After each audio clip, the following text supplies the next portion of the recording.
এই আমাদের ভুল্লি নদী, ছোট নদী, বৃষ্টি হচ্ছে না, অনাবৃষ্টি, নদীতে পানি নেই, শুষ্ক মৌসুম। কুয়া খুদে পানি বাইর করার চেষ্টা করছেন কৃষক। বলেন আপনি। আসলে বিষয়টা এখন তো পানি নাই, 6 মাস থেকে পানি নাই। আবাদ করা হয়েছে, আবাদগুলো সব মরে যাচ্ছে।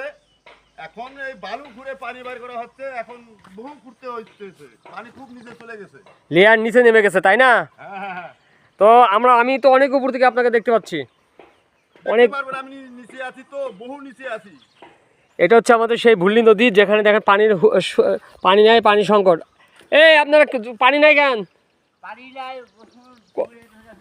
রসুন পুড়ে যাচ্ছে আপনার? দেখি দেখেন তো পানি কই। আপনি তো কুয়া খুঁজছে, কুয়ার মধ্যে তো পানি নেই আপনার। কুয়ার মধ্যে পানি আছে?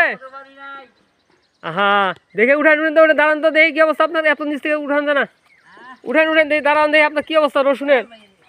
আরে আপনার তো সমস্যা দেই। আল্লাহ রে, পানি ছাড়া কেমনে চলবে? বৃষ্টি নাই, অনাবৃষ্টি দেশে। বৃষ্টি চাই আমরা সবাই, বৃষ্টির জন্য দোয়া করবো সবাই ইনশাআল্লাহ।